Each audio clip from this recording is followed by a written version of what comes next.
Hello welcome सर्वांचं परत एकदा स्वागत आहे आपल्या जेडबलीच्या स्पेशल टॉपिक सिरीजमध्ये. तर क्वाड्रॅटिक इक्वेशनचा हा एक खूप छान इंटरेस्टिंग क्वेश्चन आहे. क्वेश्चन विचारलेला होता जेडबली ॲडव्हान्स 2014 मध्ये. आता एवढा जुना क्वेश्चन का बरं घेतला? कन्सेप्ट महत्वाचा आहे. काय क्वेश्चन, त्याच्यामध्ये काय कन्सेप्ट लागणार आहे, चला बघूया. काय म्हणते की एक क्वाड्रॅटिक इक्वेशन आहे, ते दिलं आहे P of X equal to 0. तर एक्झॅक्टली कुठलं इक्वेशन आहे आपल्याला माहिती नाही. ॲझ्युम करू आपण की let's P of X equal to 0 असेल आणि आपण ॲझ्युम करू, सध्या ॲझ्युम करतोय की इक्वेशन असणार आहे a x square plus B x plus C. हे माझं इक्वेशन आहे. समजा मी ॲझ्युम्शन केलं. समोर काय म्हटलं आहे त्याने, विथ रिअल कोएफिशियंट्स, म्हणजे जे सध्याच्या केसमध्ये ए बी आणि सी आहे, all belongs to real number. Okay, ठीक आहे, दोन गोष्टी माहीत पडल्या. Has purely imaginary roots. लक्षात ठेवा, इथे काय म्हटलं आहे, प्युअरली इमॅजिनरी रूट्स. आता जर तुम्हाला कुठल्याही क्वाड्रॅटिक इक्वेशनचे रूट्स माहिती असेल तर रूट्स काय असतात आपले, की alpha beta is equals to minus B plus minus under root D upon 2a. हे आपले रूट्स असतात. ज्या ठिकाणी शब्द आला की रूट काय आहे, प्युअरली इमॅजिनरी. प्युअरली इमॅजिनरी म्हणजे काय असते की या ठिकाणचा जो रिअल पार्ट आहे, जो रिअल पार्ट आहे इक्वेशनचा, तो काय असला पाहिजे, बाय डिफॉल्ट 0 असला पाहिजे. रिअल पार्ट हाच राहू शकतो, याचं माहिती नाही आपल्याला सध्या, तो कॉम्प्लेक्स पण राहू शकतो. म्हणजे बाय डिफॉल्ट ऍडिशन काय भेटलं आपल्याला की बी शुड बी इक्वल्स टू 0. बघा लॉजिक किती सिंपल आहे. प्युअरली इमॅजिनरी रूट्स म्हणजे काय पाहिजे, बी इक्वल टू काय पाहिजे, 0. सो बी इक्वल टू 0 झालं तर आपण एक कंडिशन इथे ऍड करू शकतो की एक आपला रिझल्ट भेटला की coefficient of X is equals to 0, right. मग आता coefficient of X equal to जर 0 झाला आपला, तर बघा रूट एकदम सिंपल आहे की आपल्याला इक्वेशन काय भेटलाय, मग राहिला आपल्याकडे a x square plus C equal to 0, म्हणजे एक्स स्क्वेअर इक्वल्स टू हा सी तिकडे गेला तर मायनस सी झाला आणि डिवायडेड बाय ए झाला. ओके, आता एक्स स्क्वेअर इक्वल्स टू, ठीक आहे, x square equal to c by a. आता ही व्हॅल्यू काय पाहिजे, प्युअरली इमॅजिनरी. ही व्हॅल्यू काय म्हटलंय, प्युअरली इमॅजिनरी आहे. मग ही जर का व्हॅल्यू प्युअरली इमॅजिनरी असेल, त्याचा अर्थ काय की ही व्हॅल्यू काय असली पाहिजे, आधी लिहून टाकतो मी, this value should be purely imaginary. मग जर रूट आपले प्युअरली इमॅजिनरी आहे, याचा अर्थ की इथे मायनस साईन राहिली पाहिजे. मग इथे जर का मायनस साईन राहिले पाहिजे, याचा अर्थ काय, हे मायनस असंच राहणार, सी आणि ए चे साईन आपसामध्ये कॅन्सल झाले पाहिजे. बघा पॉइंट, प्युअरली इमॅजिनरी साठी स्क्वेअर निगेटिव्ह पाहिजे, राईट, तर मायनस भेटलाय. मग सी आणि एचं कसं आहे, सी आणि ए चे दोघांचे साईन काय असले पाहिजे, सेम, कारण ते कॅन्सल झाले पाहिजे. आपल्याला सेकंड एक रिझल्ट भेटला की C and A has same signs.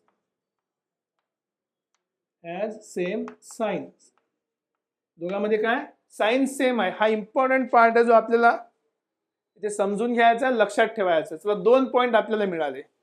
आता विचारलाय की जे आपल्याकडे इक्वेशन आहे नवीन, कुठलं, पी ऑफ एक्स, म्हणजे ज्या ठिकाणी आधी एक्स होता तिथे पी ऑफ एक्स ठेवायचं आहे. म्हणजे जे आपलं ओरिजिनल इक्वेशन होतं, काय इक्वेशन होतं, आता आपल्याकडे पी ऑफ एक्सचं इक्वेशन जे आहे ते होतं a x square plus C equal to 0 होतं, राईट. आता तुम्हाला एक्सच्या ठिकाणी काय ठेवायचं आहे, पी ऑफ एक्स ठेवायचं आहे. म्हणजे तुमचं इक्वेशन काय बनणार आता, पी ऑफ एक्स बिकम्स किंवा इक्वल्स टू, सरळ सरळ एकदम, ए टाइम्स एक्सच्या ठिकाणी पी ऑफ एक्स आला, मग त्याचा square plus C equal to 0, right. असं काहीतरी बनलं. तर ठीक आहे, व्हॅल्यू पुट करूया. चला, a into p of x किती आहे, a x square plus C equal to 0, right. Simple आहे. आता बघा किती इझी आहे, इथून समोर समजणं किती इझी आहे की जर तुम्ही याला आता p of x equation solve करताय, पी ऑफ एक्स, मी डायरेक्ट एक्सची व्हॅल्यू काढू शकतो. कसं काढणार आहे, हा सी राईट साईडला गेला, म्हणजे मला काय मिळालं, इथे इक्वल टू 0 आहे ना आपलं, दिस इक्वल्स टू 0, रूट काढण्यासाठी. तर मी काय करणार, हा सी राईट साईडला आला, हा झाला मायनस सी. ओके, याला सॉल्व्ह करायचे, अच्छा सॉल्व्ह करावं लागेल, एक सेकंड. याचा स्क्वेअर, हा विसरू नका, याचा काय स्क्वेअर आहे, पी ऑफ एक्स त्याचा स्क्वेअर. तर पी ऑफ एक्सची व्हॅल्यू ठेवली, मग त्याचा स्क्वेअर. सी गेला राईट साईडला मायनस सी, ए आला खाली डिवाइडमध्ये, हा झाला ए जो आपल्याला रूट आहे माहिती आहे. मग लेफ्ट साईडला काय राहिलं, राईट साईडला म्हणजे लेफ्ट साईडला या केसमध्ये ए एक्स स्क्वेअर प्लस सी याचा स्क्वेअर राहिला. आपण काढणार आहे रूट्स, ठीक आहे रूट्स काढूया. चला आता ही जी व्हॅल्यू आहे समजा एवढं मोठं लिहायला जीवार आहे तर हे इमॅजिनरी पार्ट आहे. हे इमॅजिनरी पार्टला समजा मी लिहिणार आहे के आय, सपोज आय टाइम्स के, किंवा सध्या असंच ठेवून द्या काही हरकत नाही. Just a second. कन्सेप्ट महत्वाचा समजणं आपल्याला. काय कन्सेप्ट, 3 पॉईंट आपल्याला माहिती पडले. आता या ठिकाणी काय करू शकतो आपण, सिम्पली एक्स ची व्हॅल्यू काढूया, बाकी काहीच नाही. हा झाला अंडर रूट, दोन्ही साईडला रूट घेतलं तर under root minus c by a, ठीक आहे, equals to obviously plus minus आहे, equals to a x square plus c. या सी ला इकडे घेऊन या. तर समजा जर याला मी के आय पकडला, हा रूटच्या बाहेर निघाला तर आय झाला आता. So plus minus let say k times i, ज्या केसमध्ये आपण के अज्युम केलाय k equals to under root c by a, हा आपला के आहे, ठीक आहे. आता प्लस सी इकून इकडे आला तर झाला minus C, right, equal to काय राहिलं ए एक्स स्क्वेअर. आपल्याला फक्त एक्स स्क्वेअर पाहिजे होता, तर आपण दोन्ही साईडला ए ने डिवाइड करू. दोन्ही साईडला ए ने डिवाइड केलं तर आपल्याला एक्स स्क्वेअरची व्हॅल्यू मिळाली बघा, एक्स स्क्वेअर इक्वल्स टू, ठीक आहे, minus c plus minus k times i divided by a. आता बघा जर मला याचे रूट काढायचे असेल तर किती रूट निघणार आहे, 2 रूट निघणार आहे, राईट, काही प्रॉब्लेम नाही. पण हे जे इक्वेशन आहे एक्स स्क्वेअरचं, हे इक्वेशन कसलं आहे, दिस इक्वेशन इज कॉम्प्लेक्स. म्हणजे कॉम्प्लेक्स कसं आहे, प्युअरली रिअल किंवा प्युअरली इमॅजिनरी आहे का, नाही, कॉन्जुगेट पेअर आहे. आणि जेव्हा तुम्ही स्क्वेअरचा रूट घेणार तर कॉम्प्लेक्स पेअरचा रूट पण काय येणार आहे, कॉन्जुगेट 2 पेअर येतील.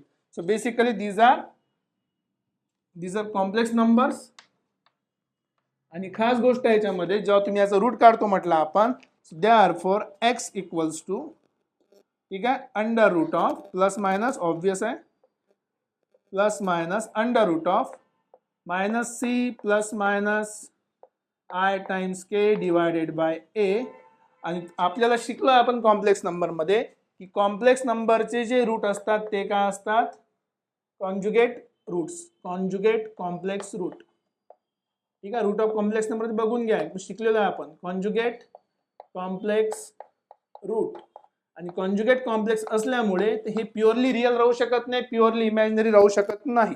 आता प्युअरली रिअल राहू शकते का, नाही राहू शकत, कारण पण सांगतो. काय आहे ना, प्युअरली रिअल का बरं नाही, या नंबरला रिअल बनण्यासाठी कुठला पण नंबर पकडा, हा रूट पकडा किंवा हा रूट पकडा, या नंबरला रिअल बनण्यासाठी सी ला 0 व्हावं लागेल. या नंबरला रिअल बनण्यासाठी सी ला 0 व्हावं लागेल, म्हणजे के ला 0 व्हावं लागेल. के जर का 0 झाला किंवा सी 0 झाला तर एक्स स्क्वेअर इक्वल टू 0 0 झालं ना. तर ही जी कंडिशन आहे प्युअरली इमॅजिनरी ते सॅटिस्फाय होणार नाही. म्हणजे एक बाय डिफॉल्ट कंडिशन पण सोबत काय भेटली आपल्याला की C can not be equal to 0, कारण की सी जर का 0 झाला तर इक्वेशनचे रूट काय असणार आहे 0, जे की प्युअरली इमॅजिनरी नाही आहे किंवा प्युअरली रिअल पण नाही ऍक्च्युअली, तसं पाहिलं तर. म्हणजे आपल्याला मिळाले कॉम्प्लेक्स नंबर जो एक्स स्क्वेअरची व्हॅल्यू आहे, रूट काढले तर रूट ऑफ कॉम्प्लेक्स नंबर झाले. आणि कॉम्प्लेक्स नंबरचे रूट नेहमी काय असतात, कॉन्जुगेट असतात. कॉन्जुगेट असल्यामुळे ते neither real nor purely imaginary. शब्द परत महत्वाचा आहे, प्युअरली इमॅजिनरी शब्द महत्वाचा आहे, हा नाही आहे, कारण याच्यासोबत कुठेतरी काय आला, एक प्लस सी आलाय किंवा मायनस सी आलेला आहे, हा एक रिअल पार्ट आहे. सो याचे रूट्स काय असणार आहे, neither real nor purely imaginary roots. खूप छान क्वेश्चन आहे, कन्सेप्च्युअल क्वेश्चन आहे, लॉजिकल क्वेश्चन आहे, आणि लहान लहानशा गोष्टी आपल्याला समजून जाते. काय काय समजवलं याच्यामध्ये की जर प्युअरली इमॅजिनरी रूट असेल तर बी का असला पाहिजे 0. त्याच्या मागे तुम्ही आणखी दुसरं लॉजिक लावू शकता की प्युअरली इमॅजिनरी रूट साठी जो सम आहे, एक के आय असेल समजा रूट, तर दुसरा ऑटोमॅटिकली काय असला पाहिजे, प्लस के आय असला पाहिजे, जे सम of route equal to be असते. दोघांचे ऍडिशन काय होणार आहे 0. तुम्ही हे पण इथे व्हेरीफाय करू शकता. सो हा सगळा कन्सेप्ट आपल्याला भेटला फक्त 1-2 शब्दावर. 2 शब्द कुठले होते की रिअल कोएफिशियंट आणि प्युअरली इमॅजिनरी रूट. याच्यावरून आपल्याला 3-4 कन्सेप्ट आपल्याला समजले, राईट. तर आशा करतो तुम्हाला क्वेश्चनचा आन्सर समजला असेल, मागचं लॉजिक समजलं असेल. इथे चुकी काय होते बघा, चुकी सांगतो काय असणार आहे की पी ऑफ एक्स आपण पकडला इमॅजिनरी रूट आहे. लॉजिक का लावतो आपण की इमॅजिनरी रूट आहे म्हणजे तो कट करत नाही कोणाला, एक तर ग्राफ पूर्ण वरती असेल किंवा पूर्ण ग्राफ खाली असेल एक्स ऍक्सिसच्या. म्हणजे त्या ठिकाणी प्रत्येक व्हॅल्यू काय आहे, पॉझिटिव्ह व्हॅल्यू आहे, राईट. सगळ्या ग्राफची व्हॅल्यू एक तर पॉझिटिव्ह असेल किंवा निगेटिव्ह असेल. मग जेव्हा आपण त्या फंक्शनमध्ये परत पॉझिटिव्ह किंवा निगेटिव्ह व्हॅल्यू पुट करणार तर आन्सर पण काय येणार, एक तर पॉझिटिव्ह किंवा निगेटिव्ह. मग आन्सर पॉझिटिव्ह किंवा निगेटिव्ह येत असेल तर गॅरंटी काहीच सांगता येत नाही शुअरली की रूट हमेशा रिअल तर नाहीच माहिती आहे आपल्याला, नाही तर रिअल तर ओनली प्युअरली इमॅजिनरी शब्द लिहिला इथे, रिअल तर नाही माहीत पडलं. पण इमॅजिनरी जे आहे ते कशा प्रकारचे ते आपण सांगू शकत नाही. प्युअरली इमॅजिनरी आहे की कॉन्जुगेट इमॅजिनरी रूल्स आहे, म्हणजे conjugate pair of complex number आहे. तर ते कन्फर्म करायसाठी आपल्याला ही मेथड सॉल्व्ह करून बघावी लागली. राईट. समजलं असेल कन्सेप्ट, क्वेश्चन समजला असेल. खूप छान. लाईक करत चला, शेअर करत चला. प्लेलिस्ट आपली आहे, चेक करा, ज्याच्यामध्ये असेच कन्सेप्ट डिफरंट टॉपिकचे आपण कव्हर करतो. भेटूया पुढच्या क्वेश्चनमध्ये. Till then take care. Thank you very much.